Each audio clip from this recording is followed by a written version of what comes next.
ಇವತ್ತಿನ ಈ ಒಂದು ವಿಡಿಯೋ ಒಳಗೆ ಕೇಂದ್ರ ಸರ್ಕಾರದಿಂದ ಒಂದು ನೇಮಕಾತಿ ಅಧಿಸೂಚನೆಯನ್ನು ಹೊರಡಿಸಿದಾನ. ಆ ಪೋಸ್ಟ್ ಯಾವುದಪ್ಪ ಅಂದರೆ MTS. ಮತ್ತು ಇದ್ರ ಕ್ವಾಲಿಫಿಕೇಷನ್ ಏನ 10th ಸ್ಟ್ಯಾಂಡರ್ಡ್. ನೀವೇನಾರು 10th ಪಾಸ್ ಆಗಿರಿ ಅಂದ್ರೆ ನಿಮ್ಗೆ ಇದೊಂದು ಬೆಸ್ಟ್ ಆಪರ್ಚುನಿಟಿ ಐತಿ. ಕೇಂದ್ರ ಸರ್ಕಾರ ಒಳಗೆ ಅಂದರೆ ಸೆಂಟ್ರಲ್ ಗೌರ್ಮೆಂಟ್ ಒಳಗೆ ಕೆಲಸ ಮಾಡೋಕೆ ಇದೊಂದು ಬೆಸ್ಟ್ ಆಪರ್ಚುನಿಟಿ ಐತಿ. ಇನ್ನೂ ನಮ್ಮ ಚಾನಲನ್ನು ಯಾರು ಸಬ್ಸ್ಕ್ರೈಬ್ ಮಾಡ್ಕೊಂಡಲ್ಲ ಸಬ್ಸ್ಕ್ರೈಬ್ ಮಾಡ್ಕೊರಿ. ಮತ್ತು ನಿಮ್ಮ ಫ್ರೆಂಡ್ ಸರ್ಕಲ್ ಒಳಗೆ ಉದ್ಯೋಗ ನಿರೀಕ್ಷೆ ಒಳಗೆ ಯಾರಾದರೂ ಅವರಿಗೆ ನಮ್ಮ ಚಾನಲನ್ನು ಸಜೆಷನ್ ಮಾಡಿರಿ.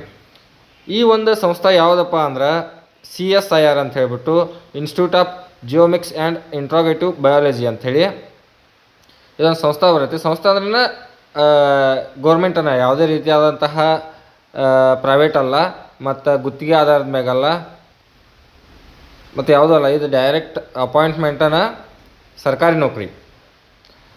ಇದು ಅಪ್ಲಿಕೇಶನ್ ಯಾವಾಗ ಸ್ಟಾರ್ಟ್ ಆಕತಿ ಅಂಥೇಳಿ ಅಂದ್ರೆ ಈಗ ಆಲ್ರೆಡಿ ಸ್ಟಾರ್ಟ್ ಆಗೈತಿ.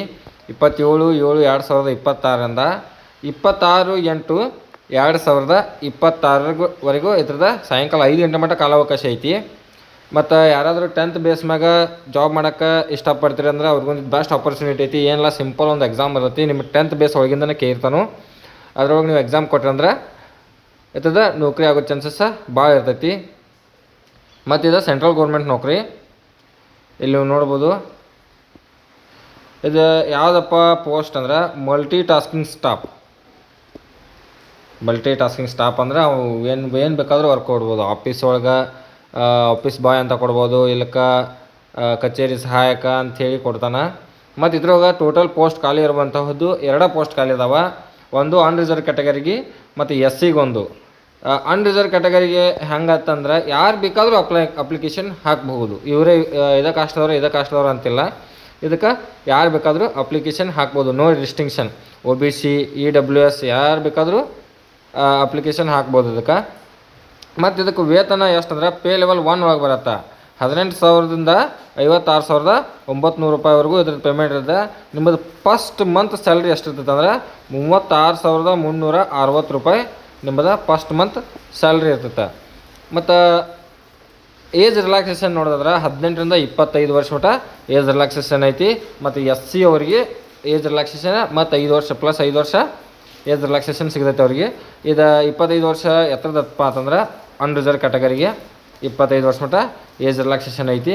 ಮತ್ತು ಇದ್ರದ್ದು ಸೆಲೆಕ್ಷನ್ ಹೆಂಗೆ ಮಾಡ್ಕೋತಾನ ಅಂತ ಇದಕ್ಕೆ ಯಾವುದೇ ರೀತಿಯಾದಂಥ ಫಿಸಿಕಲ್ ಇರೋಂಗಿಲ್ಲ, ಮೆಡಿಕಲ್ ಇರೋಂಗಿಲ್ಲ, ಏನೂ ಇರೋಂಗಿಲ್ಲ. ಜಸ್ಟ್ ನೀವು ಒಂದು ಎಕ್ಸಾಮ್ ಕೊಟ್ರಿಪ್ಪ ಅಂಥೇಳಿ ಅಂದ್ರೆ ನಿಮ್ಮದು ಏನಾರ ಹೆಚ್ಚಿಗೆ ಪರ್ಸೆಂಟೇಜ್ ಆತಂದ್ರೆ ನಿಮ್ಮದು ಇದ್ರೊಳಗೆ ಸೆಲೆಕ್ಷನ್ ಆಗೋದ ಕಟ್ಟಿಟ್ಟ ಬುತ್ತಿ. ಇದು ನೋಡಿ ಟೋಟಲ್ ಟೈಮ್ ಎಷ್ಟು ಇರ್ತೈತೆ ಅಂದ್ರೆ 1 ತಾಸು 30 ನಿಮಿಷ ಇರ್ತೈತಿ.